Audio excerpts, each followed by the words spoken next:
पुनः हाजिर हूं आपकी सेवा में। और आज चैप्टर यानी कि अध्याय वर्णमाला, और वर्णमाला पर हम सीखेंगे वर्णमाला क्या है, वर्णमाला के हिंदी भाषा के अकॉर्डिंग कितने भेद हैं और उन भेदों के भी कौन कौन से भेद हैं, वर्णमाला में कुल कितने अक्षर हैं और किस प्रकार से हम उनका वर्गीकरण कर सकते हैं। तो चलिए हम शुरू करते हैं। तो जैसा कि यहां लिखा हुआ है आज वर्णमाला के बारे में, तो सबसे पहले हम सुने कि भाई वर्णमाला क्या है। देखिए, किसी भी भाषा को बोलने हेतु वह छोटी से छोटी इकाई या ध्वनि जिसे क्रमशः एक माला में परोया जाता है और फिर उसका प्रयोग शब्द और वाक्य बनाने हेतु किया जाता है, उसे हम वर्णमाला कहते हैं। यानी कि भाषा की सबसे छोटी इकाई हेतु जिन ध्वनि चिन्हों का प्रयोग क्रमशः किया जाता है उसे ही हम वर्णमाला कहते हैं।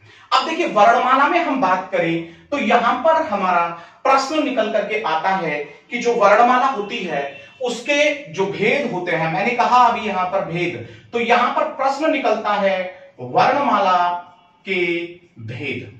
तो जब हम वर्णमाला के भेद की यहां पर बात करेंगे तो प्रिय दोस्तों, तो वर्णमाला के यहां पर दो भेद होते हैं। कितने भेद होते हैं वर्णमाला के? दो भेद होते हैं। अब यहां पर बात निकल के आती है कि वो जो दो भेद होते हैं वो कौन कौन से होते हैं। अभी मैंने कहा कि किसी भी भाषा हेतु प्रयुक्त कोई भी ध्वनि चिन्ह, ठीक है ना, जो सबसे छोटी से छोटी इकाई है वही वर्ण कहलाता है, उनका क्रम सह संकलन वर्णमाला कहलाता है। और उसके कितने भेद हैं हिंदी वर्णमाला के? वो है हमारे दो भेद। तो उनमें से जब हम पहले भेद की बात करते हैं तो पहला भेद हमारा निकल करके आता है स्वर। कौन से वर्ण निकल करके आते हैं? स्वर वर्ण। तो हिंदी वर्णमाला के वर्णों की बात करें तो नंबर 1 पर निकल करके आता है आपका स्वर वर्ण। कौन से वर्ण निकलते हैं प्रिय विद्यार्थियों? स्वर वर्ण। और जब हम बात करते हैं यहां पर नंबर 2 की, तो नंबर 2 की जब हम यहां पर बात करेंगे तो नंबर 2 पर हमारा निकल करके आता है व्यंजन वर्ण यानी कि कॉन्सोनेंट, ठीक है ना, व्यंजन वर्ण यानी कि कॉन्सोनेंट, और यहां स्वर वर्ण यानी कि वॉवल। अब हम जब बात करते हैं कि स्वर वर्ण क्या होता है, यहां पर प्रश्न बनता है कि ये जो स्वर वर्ण हैं ये क्या होते हैं, स्वर वर्ण क्या होते हैं। तो देखिए, वे वर्ण जिनके उच्चारण में किसी अन्य वर्ण की सहायता नहीं ली जाती है और स्वयं में स्वतंत्र होते हैं, उन्हें हम स्वर वर्ण कहते हैं। यानी कि वे वर्ण जिनके उच्चारण में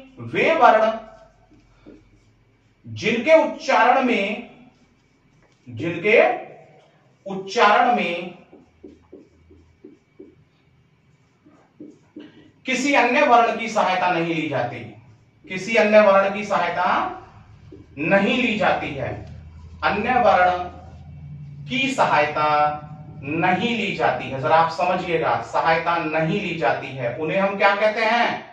नहीं ली जाती है, उन्हें हम कहते हैं स्वर वर्ण। आप समझ गए होंगे, ठीक है। तो उन्हें हम क्या कहते हैं? स्वर वर्ण कहते हैं, ठीक है। और हमने इन्हीं के ही बारे में नंबर 2 कहा कि स्वर वर्ण स्वतंत्र होते हैं। कैसे होते हैं? स्वर वर्ण स्वतंत्र होते हैं। आपके एग्जाम में प्रश्न हो सकता है, स्वतंत्र होते हैं। ओके, अब बात यहीं पर ही निकल करके आती है कि ये जो हमारा व्यंजन वर्ण है इन्हें कैसे आप डिफाइन करेंगे।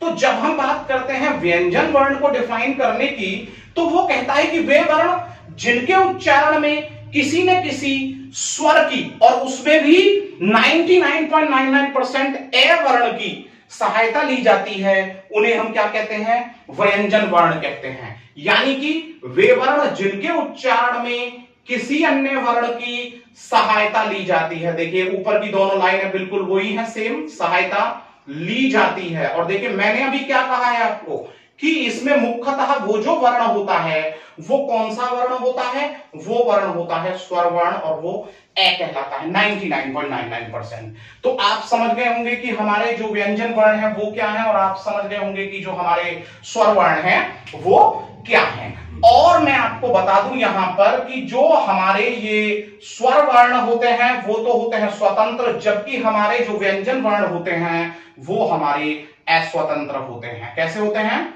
व्यंजन वर्ण अस्वतंत्र होते हैं, व्यंजन वर्ण अस्वतंत्र होते हैं। तो देखिए आप समझ गए परिभाषा, और ये भी समझ गए कि स्वर क्या है और व्यंजन क्या है। आप समझ गए कि वर्णमाला हमारी क्या है, ठीक है, और ये समझ गए कि जो वर्णमाला के भेद हैं वो भी क्या है। अब हम यहां से आगे बढ़ते हैं, और जब हम यहां से आगे बढ़ते हैं प्रिय दोस्तों, तो हम यहां पर चर्चा करेंगे कि जो स्वर वर्ण हैं उनके हिंदी वर्णमाला के अनुसार कितने भेद होते हैं। तो देखिए अगर हम हिंदी वर्णमाला के अनुसार स्वर वर्णों के भेद की बात करें, स्वर के भेद, तो जो हमारे स्वर वर्ण हैं अगर हम उनके भेद की बात करें तो स्वर के जो हमारे भेद होते हैं वो होते हैं 2, और 2 भेदों में आप समझिएगा नंबर 1 पर होता है हमारा ह्रस्व स्वर, ठीक है, और नंबर 2 जो होता है हमारा वो होता है दीर्घ स्वर। क्या होता है ये? दीर्घ स्वर होता है, ठीक है। अब यहां पर फिर एक प्रश्न निकल करके आता है कि जो ह्रस्व स्वर होता है ये क्या होता है, ठीक है। तो यहां पर मैं आपको बता दूं कि जो ह्रस्व स्वर होता है वो वह स्वर होता है कि जिसके उच्चारण में सर्वाधिक कम समय लगता है। क्या बोले हमने? जिसके उच्चारण में क्या लगता है? सर्वाधिक कम समय। जरा ध्यान दीजिएगा, उच्चारण में सर्वाधिक कम समय लगता है, कम समय लगता है। तो आप समझ गए होंगे कि इसके उच्चारण में क्या होता है? सर्वाधिक कम समय लगता है, ठीक है। अब यहां पर प्रश्न निकलता है कि ये जो ह्रस्व स्वर होते हैं कि इनकी संख्या कितनी होती है। इन ह्रस्व स्वर को मैं आपको बता दूं कि इन्हें मूल स्वर भी बोला जाता है। क्या बोला जाता है? मूल स्वर, ठीक है ना। ह्रस्व स्वर को क्या बोला जाता है? मूल स्वर। अब यही प्रश्न बनता है आकर के कि ये तो बताओ कि इनकी जो संख्या है वो कितनी होती है। इनकी संख्या होती है 4। कितनी होती है? 4 होती है। कितनी होती है इनकी संख्या? 4 होती है। तो इनकी जो संख्या होती है वो 4 होती है, और वो 4 कौन कौन से होते हैं उसे जरा समझिएगा। अ, ई, उ तथा ऋ, ठीक है। इनकी संख्या कितनी होती है? 4। यहीं पर ही एक प्रश्न और निकल करके आता है कि ये बताइए कि जो ह्रस्व स्वर होते हैं इनका जब हम लेखन करते हैं, उच्चारण करते हैं, तो उसमें कितनी मात्राओं का प्रयोग किया जाता है। तो अब यहां पर प्रश्न बना कि कितनी मात्राओं का प्रयोग किया जाता है, तो इसमें फिर यहां से एक जवाब बनता है कि 1 मात्रा का प्रयोग। कितनी मात्राओं का प्रयोग? 1 मात्रा का प्रयोग होता है। कितनी मात्राओं का प्रयोग होता है? 1 मात्रा का प्रयोग इसमें किया जाता है। आप समझ गए होंगे। मैं उदाहरण दे देता हूं। जब हम बात करते हैं ह्रस्व स्वर के उदाहरण की, किसकी बात कर रहे हैं?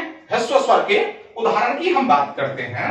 तो देखिए आप उदाहरण समझिएगा ह्रस्व स्वर के, और समझिएगा कि किस प्रकार से।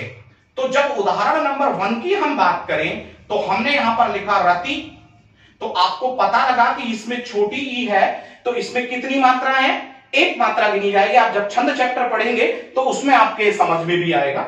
अब हमने दूसरा यहां पर उदाहरण लिया और यहां पर हमने लिख दिया लघु। तो आप देख रहे हैं छोटे ऊ की मात्रा है, और ये मात्रा कितनी गिनी जाएगी? 1 मात्रा गिनी जाएगी। इसी प्रकार से हम यहां पर बात कर दें नंबर 3, और हम यहां पर लिख दे सम। तो जब हम सम लिखेंगे तो मैं का जब हम उच्चारण करेंगे तो ए की मात्रा निकल करके आती है, और मात्रा गिनी जाती है 1। तो इस प्रकार से आप ह्रस्व स्वर के जो उदाहरण हैं उन्हें बड़ी आसानी से समझ गए होंगे, ठीक है। अब हम यहां से बात करते हैं कि यह दीर्घ स्वर क्या है, और दीर्घ स्वर का हम किस प्रकार से इस्तेमाल करते हैं। तो देखिए अब मैं इस दीर्घ स्वर को यहां ना लिख के मैं दीर्घ स्वर को यहां से लिखना प्रारंभ करता हूं, ताकि आप अच्छे से समझ सकें। और मैं यहां पर स्वर का जो दूसरा भेद है, यानी कि जो दीर्घ स्वर है, उसे मैं यहां से लिखना प्रारंभ करता हूं। अब दीर्घ स्वर क्या है? देखिए ह्रस्व स्वर में लिखा गया था उच्चारण में सर्वाधिक कम समय लगता है, जबकि दीर्घ स्वर कह रहा है यहां पर इसके उच्चारण में ह्रस्व स्वर से ज्यादा समय। किससे ज्यादा समय? ह्रस्व स्वर से ज्यादा समय लगता है। क्या समझे आप? कि इसका जब हम उच्चारण करेंगे तो श्योर है कि वो जो हमारा ह्रस्व स्वर है उससे ज्यादा समय लगेगा इसके उच्चारण में। दूसरा यहां पर प्रश्न निकल करके आता है हमारा कि जो हमारा यहां पर ये दूसरा यहां पर निकल करके आता है कि भाई ये मूल स्वर है, ठीक है, लेकिन यहां पर प्रश्न बनता है कि भाई इनकी संख्या कितनी होगी जो दीर्घ स्वर होते हैं। तो दीर्घ स्वर की जो संख्या होती है, जरा समझिएगा, दीर्घ स्वर की जो संख्या होती है वो होती है 7। कितनी होती है? वो होती है 7। अब प्रश्न फिर बनता है कि ये 7 कौन कौन से हो सकते हैं? आ, बड़ी ई, बड़ा ऊ, ए, आई, ओ तथा औ। तो आप समझ गए होंगे भली भांति कि ये जो 7 हमारे स्वर होते हैं दीर्घ स्वर, वो कौन कौन से होते हैं। यहीं से फिर एक और प्रश्न आपके सामने आता है, और प्रश्न यहां पर जो कहता है वो ये कहता है कि दीर्घ स्वरों, जैसे यहां पर देखे आपने, मूल स्वरों की संख्या 4 होती है, एक मात्रा का प्रयोग किया जाता है, कौन कौन से होते हैं? तीनों बताए। यहां पर दीर्घ स्वरों की संख्या 7 होती है, कौन कौन से होते हैं ये भी बताए। तो मात्राएं कितनी होती हैं? तो मात्राएं कह रहा है कि 2 मात्राओं का प्रयोग किया जाता है। किसका प्रयोग? 2 मात्राओं का प्रयोग। अब इसमें 2 मात्राओं का प्रयोग किया जाता है। अब आप, जैसे हमने यहां पर ह्रस्व स्वर के उदाहरण यहां पर लिखे थे, इसी प्रकार से हम यहां पर दीर्घ स्वर के जो उदाहरण हैं वो आपको समझाते हैं। अब दीर्घ स्वर के उदाहरण में हमने देखा, जैसे हमने लिखा राम, तो राम में हमने देखा कि जो आ है वो आ की मात्रा आ रही है, तो इसको कितने में काउंट किया जाएगा? कितनी मात्राएं होंगी? 2। या हमने यहां पर दूसरा जो शब्द लिखा वो लिख दिया इमली, तो ई बड़ा ही तो है, तो बड़ा है, और यहां पर ई है, तो इनमें दोनों में कौन कौन मात्राएं गिनी जाएंगी? 2 मात्राएं इसमें काउंट की जाएंगी। इसी प्रकार से हम नंबर 3 की बात करें तो हम लिख रहे हैं रसूख, और जब हमने लिखा तो यहां पर बड़ा हु है, तो आप समझ रहे होंगे कि ये जितने भी वर्ण यूज किए जाते हैं वो सभी कैसे कहलाते हैं? दीर्घ स्वर। और इनमें कितनी मात्राएं प्रयोग में आती हैं? 2 मात्राएं। तो इस प्रकार से जो हमारे स्वरों की संख्या है, यहां प्रश्न बनता है, अगर वो केवल कहता है कि स्वरों की संख्या बताइए, तो स्वरों की संख्या होती है 11। कितनी होती है? 11। लेकिन वो कह देता है कुल स्वरों की संख्या बताइए, तो कुल स्वरों की संख्या क्या होती है? 13। अब यहां ये प्रश्न निकल के आता है कि ये जो 2 यहां पर हमने बढ़ा दिए हैं, जो 2 यहां पर ऐड किए हैं, वो कौन कौन से हैं? तो जो 2 हमने यहां पर बढ़ाए हैं उनको आप समझिए कि वो 2 कौन कौन से हैं, और मैं आपको समझाता हूं। तो वो मैं आपको समझाता हूं, यहां पर जो ह्रस्व स्वर के उदाहरण हैं उनको हटा करके देखिए। जो व्याकरणविद हैं वो ह्रस्व और दीर्घ स्वर के अलावा एक अन्य भी स्वर का भेद मानते हैं, और जिसे कहा जाता है प्लुत स्वर। क्या बोला जाता है उसको? डियर, प्लुत स्वर। और प्लुत स्वर जो होता है वो कड़ी होता है स्वर और व्यंजन के बीच की। इसको हम अगर यहां पर क्वेश्चन बना दिया जाए कि प्लुत स्वरों की संख्या कितनी होती है, तो हमें क्या लिखना होगा? 0 होती है। कितनी होती है? 0 होती है। अब बात आती है कि ये 0 क्यों होती है? क्योंकि 0 इसलिए होती है कि इसमें 3 मात्राओं का प्रयोग होता है। कितनी का होता है? 3 मात्राओं का। लेकिन इससे पहले यह है कि ह्रस्व तथा दीर्घ स्वर से उच्चारण में ज्यादा समय लगता है। उच्चारण में ज्यादा, या कहें तो सर्वाधिक समय लगता है। किसमें? प्लुत स्वर में। यहां तक आपके समझ में आ गया कि जो प्लुत स्वर होते हैं वो ह्रस्व तथा दीर्घ स्वर से अधिक समय लेते हैं। प्रश्न बनता है कि कितनी मात्राओं का प्रयोग होता है, तो प्रश्न का जवाब है कि 3 मात्राओं का प्रयोग किया जाता है। किसका? 3 मात्राओं का प्रयोग किया जाता है। अब बात यहां पर निकलती है कि 3 मात्राओं का प्रयोग कैसे किया जाता है। हाँ, उसे मैं आपको बताता हूं। जब हम प्लुत स्वर का इस्तेमाल करते हैं तो जो ध्वनि होती है वो हमें गूंजती हुई प्रतीत होती है और उसका उच्चारण हम सर्वाधिक देरी तक करते हैं। कैसे करते हैं हम प्रिय विद्यार्थियों? सर्वाधिक देरी तक करते हैं। और किस प्रकार से करते हैं जरा ध्यान दीजिए। और मैंने कहा कि इनके लिए अलग कोई स्वरों की संख्या नहीं रखी गई है। जैसे अभी हम यहां पर लिखे राम, अब जब हमने यहां पर लिखा राम ओम, तो इस प्रकार के जब हम शब्दों का उच्चारण करते हैं तो जब ध्वनि गूंजती हुई थोड़ी प्रतीत होती है तो वहां पर किस प्रकार के स्वरों को काउंट किया जाता है? प्लुत स्वरों को। और मैं फिर से बता दूं प्रिय विद्यार्थियों, प्रिय दोस्तों, कि हम इसका उच्चारण अलग से करते तो हैं लेकिन इनकी संख्या हम अलग से काउंट नहीं करते हैं। अब हम फिर से उस पर आते हैं कि यहां पर पुल्ल जो दे रहे हैं, जो सर आपने हमको बताया कि स्वर के और व्यंजन के बीच की कड़ी कहा जाता है, तो वो क्या होते हैं? वो जो हमारे कहलाते हैं वो कहलाते हैं माय डियर अयोगवाह। क्या कहलाते हैं? अयोगवाह। अब ये अयोगवाह क्या होते हैं? अयोगवाह में एक तो आता है आपका अनुस्वार, ये कड़ी है बीच की, और एक होता है हमारा अनुनासिक। ओके? और अनुस्वार जो होते हैं उसमें हम अंका बिंदी, और जो अनुनासिक होते हैं उसमें हम चंद्र बिंदु का प्रयोग करते हैं। मुख्यतः इनका प्रयोग तत्सम शब्दों में और इसका प्रयोग मुख्यतः याद रखिएगा एक ट्रिक के रूप में तदभव शब्दों में इसका प्रयोग किया जाता है। अब अगर हम इसके उदाहरण की बात करें, अभी आप जैसे यहां पर समझिए, हम यहां पर बोल रहे हैं स्वयंवर, तो अंकी बिंदी है।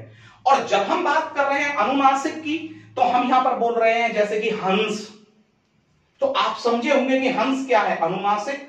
और जब हम बोल रहे हैं स्वयंवर संरक्षा, तो उसमें क्या यूज हुआ है? अनुस्वार। और इन्हें किसके बीच की कड़ी कहा जाता है? स्वर के और व्यंजन के। लेकिन इनको अगर पूछ लिया जाए किसके साथ रखा जाएगा, तो मैं बता दूं व्यंजन के साथ रखा जाएगा, क्योंकि इन्हें आप बिना स्वर के उच्चारण के नहीं बना सकते हैं। तो आपके समझ में आ गया होगा। इसी में ही एक और बात होती है, इसी में एक और प्रयोग होता है संस्कृत के एक वर्ण का, जिसे हम कहते हैं विसर्ग। क्या कहते हैं? विसर्ग। आप जानते हैं कि विसर्ग का प्रयोग केवल संस्कृत में ही किया जाता है, और विसर्ग का प्रयोग संस्कृत के बाद यदि 10% किया जाता है तो वो किसमें किया जाता है? केवल हिंदी भाषा में किया जाता है। तो आप अभी तक यहां समझे हैं कि वर्णमाला क्या है। मैंने कहा आपको डेफिनेशन प्राप्त हुई, मैंने कहा वर्णमाला के भेद आपको बताए, मैंने कहा स्वर वर्ण क्या होते हैं, स्वर के भेद क्या होते हैं, मूल स्वरों की संख्या कितनी होती है, ह्रस्व स्वर किसे कहा जाता है, फिर मैंने कहा कितनी मात्राएं हैं, कितने मूल स्वर होते हैं, और इसके बाद हमने बताया आपको दीर्घ स्वर क्या है, हमने बताया प्लुत स्वर क्या है, और उसके बाद हमने बताया कि अयुग्म स्वर अयुग्मवाह क्या है। तो अब जो हमारा यहां से अगला जो इसका भाग आएगा उसमें मैं आपको बताऊंगा कि स्वर के अलग अलग उच्चारण के आधार पर भेद, इसी प्रकार से व्यंजन के उच्चारण के आधार पर भेद, और किस प्रकार से हम इनको 52 वर्णों में रखते हैं वो भी मैं अगले वीडियो में आपको बताऊंगा। तब तक आप स्टे ट्यून्ड विद मी, जुड़े रहिए। और यदि वीडियो आपको पसंद आई है तो प्रिय दोस्तों इसे लाइक करना, शेयर करना, इस पर कमेंट करना और अपने मित्रों द्वारा इसे सब्सक्राइब कराना बिल्कुल ना भूलें। तब तक के लिए जय हिंद।